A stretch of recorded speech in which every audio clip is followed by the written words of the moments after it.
ठीक है।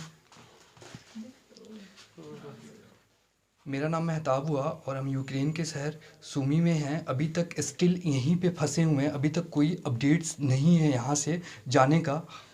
मेरा नाम गौरी शंकर परिदा है। मैं उड़ीसा से हूँ। 24 फरवरी को यहाँ पे सूमी रीजन में रशियन ट्रुप अटैक किए थे।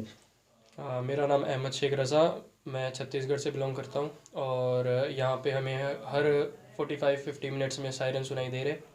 हमको हर कभी भी बंकर्स में जाना पड़ता है और हमारी यहाँ पे कोई सेफ्टी नहीं है और यहाँ पे हमको बहुत सारी प्रॉब्लम्स भी आ रही है। मेरा नाम सिद्धार्थ गर्ग है और मैं हरियाणा से बिलोंग करता हूँ।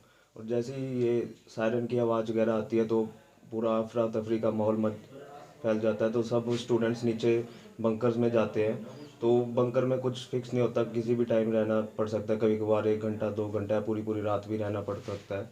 तो नेट की दिक्कत तो वहाँ आती है। और जैसे ही हम वापस आते हैं हम देखते हैं घर वालों के कई मिस कॉल्स आ रखी होती है, तो हम उनको इन्फॉर्म कर देते हैं बंकर से आने के बाद कि हम सेफ़ है। बाकी कभी भी कुछ नहीं कह सकते, बंकर में कभी भी जाना पड़ सकता है जब भी सायरन आए।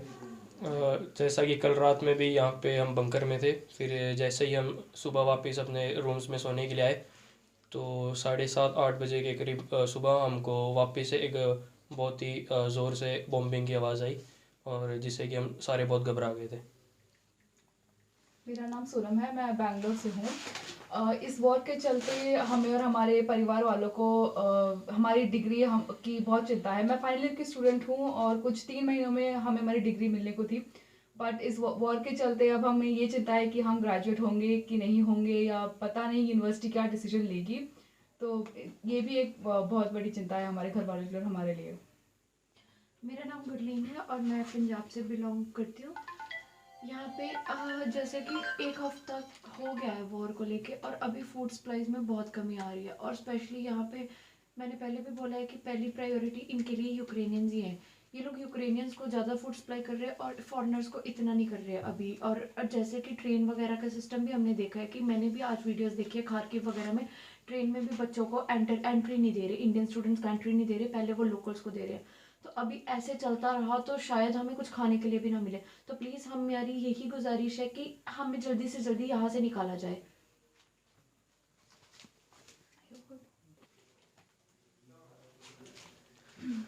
जैसा कि हमको यहाँ पे थोड़े दिन पहले पता चला था कि कल हम सामान लेने बाहर गए थे तो हमको यहाँ पे हर घर के छत पे एक स्नाइपर दिखने को मिला था। और जो यहाँ के लोकल चैनल्स हैं हमें उससे भी सूचना मिली थी कि तो कैसे जाएंगे, क्योंकि जैसे सुनने में आया है हमारे फ्रेंड्स थे दूसरे सिटीज़ में थे, जैसे लवीव में, खार्किव में, वहाँ पे थे। तो उनसे सुनने में आया है कि वो लोग से पैसे लिए जा रहे हैं ट्रांसपोर्टिंग के लिए, जाने के लिए। फिर वहाँ से उनको 15 किलोमीटर दूर जाना पड़ रहा है बॉर्डर्स तक। तो ये सारी डिफ़िकल्टीज़ को देखना पड़ेगा गवर्नमेंट ऑफ इंडिया को। ये सारी सिचुएशंस को देखना पड़ेगा कि हम लोगों के पास, सबके पास पैसे नहीं है इस टाइम में कि हम लोग दे करके खुद के ट्रांसपोर्टिंग के थ्रू जा पाएँ। क्योंकि हमको सबसे बड़ी चिंता ये है, सिक्योरिटी की चिंता है। हमारी सिक्योरिटी जब तक हमको government of India, government of Ukraine जब तक सिक्योरिटी नहीं देगा तब तक हम लोग यहाँ से मूव नहीं कर सकते हैं। क्योंकि यहाँ से मूव करने के लिए हम लोगों को 1500-1000 किलोमीटर एवं भी जाना पड़ेगा। यहाँ से जो बॉर्डर्स हैं, जैसे पोलैंड की बॉर्डर्स हैं, हंगरी की बॉर्डर्स हैं, यहाँ से 1000 किलोमीटर एवं भी हैं। इस वजह से हम लोग चाहते हैं government of India, government of Ukraine हम लोग को सिक्योरिटी दे साथ में, उसके बाद हम लोग ट्रांसपोर्टिंग से जा सकते हैं। अदरवाइज़ हम लोग का दिल ये बिल्कुल नहीं मान रहा है, हम लोग बिल्कुल यकीन नहीं कर सकते हैं कि हम लोग अकेले जाएं खुद के ट्रांसपोर्टिंग से, खुद की मर्ज़ी से नहीं जा सकते हैं। हम सब की तरफ से रिक्वेस्ट है गवर्नमेंट ऑफ इंडिया को कि प्लीज़ इस चीज़ पे ज़्यादा फोकस किया जाए, ट्रांसपोर्टिंग पे ज़्यादा फोकस किया जाए, पैसे पे ज़्यादा फोकस किया जाए प्लीज़। और जितनी जल्दी हो सके यहाँ से इवैक्यूएट किया जाए। सिचुएशंस दिन पर दिन बहुत ख़राब हो रही है, यहाँ से जितनी जल्द हो सके इवैक्यूएट किया जाए। एक भी बच्चे का सूमी से इवैक्यूएशंस नहीं हुआ है स्टिल अभी तक। हम लोग यहीं पे इतने टाइम से आवाज़ उठा रहे हैं, इतने टाइम से वीडियोस बना रहे हैं, इतने टाइम से कह रहे हैं, अभी तक कोई कंफर्मेशंस नहीं है कि हम लोग कब जाएंगे। डर बहुत ज़्यादा, कल कल हम लोग इतना ज़्यादा सुमी के बच्चे इतने ज़्यादा डर गए, खारकीव जो नवीन की डेथ हुई उसके बारे में सुन करके बहुत ज़्यादा डर गए। इसलिए हम लोगों को सिक्योरिटी चाहिए। विदाउट सिक्योरिटी हम लोग अपने हॉस्टल से हम लोग इतने दूर इतना लंबा सफ़र नहीं कर पाएंगे। इसके लिए हम गवर्नमेंट ऑफ इंडिया से हम लोग सारे सब सुमी के सारे स्टूडेंट्स हम सब रिक्वेस्ट करते हैं कि प्लीज़ हम लोगों को सिक्योरिटी ट्रांसपोर्टिंग की फैसिलिटीज़ दी जाए तो हम लोग बॉर्डर क्रॉस कर पाएंगे अच्छे से। अदरवाइज़ हम लोग परेशान ये सोचते रहेंगे रास्ते में। घर वाले हमारे बहुत परेशान हैं ये बात को लेकर के। प्लीज़ ये चीज़ घर वाले की भी चिंता है हमारी। So please government of India हम लोगों की अपील्स को सुने, हम लोग को रिक्वेस्ट को एक्सेप्ट करे, हम लोग को सिक्योरिटी प्रोवाइड करे। After that we will move from here. Thank you. तो शायद हमें कुछ खाने के लिए भी ना मिले, तो प्लीज़ हमारी यही गुजारिश है कि हमें जल्दी से जल्दी यहाँ से निकाला जाए।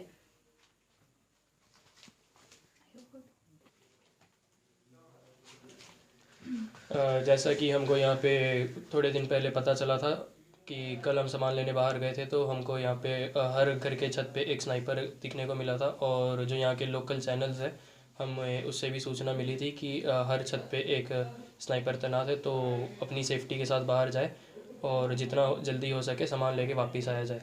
इन सब की वजह से ये सारी न्यूज़ जब आती हैं हम लोग के ग्रुप में स्नाइपर तैनात हैं, इस वजह से और ज़्यादा हम लोग पैनिक हो जाते हैं और ज़्यादा डर जाते हैं कि कहाँ कहाँ स्नाइपर्स लगी है। बाहर फूड लाने जाने के लिए भी हम लोग को 10 बार सोचना पड़ता है कि जाएं नहीं जाएं, क्या होगा नहीं होगा। इस वजह से और ज़्यादा प्रॉब्लम आती है। और यहाँ से जाने का कोई ऐसा अपडेट्स अभी हम लोगों को मिला नहीं है एम्बेसी की तरफ से कि कब हम लोगों को यहाँ से ले जाया जाएगा, क्या है कोई स्केड्यूल्स नहीं है यहाँ पे कि कब हम लोग यहाँ से जाएंगे। ऑफिशियली भी कोई ये नहीं मिली। लास्ट टाइम हमने बिफोर 5 डेज़ हम बिफोर 5 डेज़ पहले हम एम्बेसी से कांटेक्ट किए हुए थे, बट उस टाइम उन्होंने बोला था 1-2 डेज़ में डिसाइड हो जाएगा सुमी के लिए। स्टिल अभी तक कोई डिसीज़न नहीं है हम लोगों के पास कि हम लोग कितनी तारीख को हमारी इवैक्यूएशंस होंगी, सुमी के सारे बच्चों की इवैक्यूएशंस होंगी। अभी तक स्टिल कोई इन्फॉर्मेशंस नहीं है कि कैसे हम लोग जाएंगे। ट्रांसपोर्टिंग का कोई इन्फॉर्मेशंस नहीं है और हमारे पास कैश भी नहीं है। एटीएम्स और बैंक पूरी क्लोज है, एटीएम में कैश नहीं है, पैसे की भी क्राइसिस हो रही है। और हम लोग यहाँ से अगर जाएंगे भी तो कैसे जाएंगे, क्योंकि जैसे सुनने में आया है हमारे फ्रेंड्स थे दूसरे सिटीज़ में थे, जैसे लवीब में, खारकीव में, वहाँ पे थे, तो उनसे सुनने में आया है कि वो लोग से पैसे लिए जा रहे हैं ट्रांसपोर्टिंग के लिए जाने के लिए। फिर वहाँ से उनको 15 किलोमीटर दूर जाना पड़ रहा है बॉर्डर्स तक। तो ये सारी डिफ़िकल्टीज़ को देखना पड़ेगा गवर्नमेंट ऑफ इंडिया को। ये सारी सिचुएशंस को देखना पड़ेगा कि हम लोगों के पास सबके पास पैसे नहीं है इस टाइम में कि हम लोग दे करके खुद के ट्रांसपोर्टिंग के थ्रू जा पाएँ। क्योंकि हमको सबसे बड़ी चिंता ये है, सिक्योरिटी की चिंता है। हमारी सिक्योरिटी जब तक हमको government of India, government of Ukraine जब तक सिक्योरिटी नहीं देगा तब तक हम लोग यहाँ से मूव नहीं कर सकते हैं। क्योंकि यहाँ से मूव करने के लिए हम लोगों को 1500-1000 किलोमीटर एवं भी जाना पड़ेगा। यहाँ से जो बॉर्डर्स हैं, जैसे पोलैंड की बॉर्डर्स हैं, हंगरी की बॉर्डर्स हैं, यहाँ से 1000 किलोमीटर। और आप हमसे जुड़े रहने के लिए सब्सक्राइब करें YouTube पर, फॉलो करें Twitter पर और लाइक करें Facebook पर। और ज्यादा जानकारी के लिए आपको टाइप करना होगा सिर्फ न्यूज़ नशा।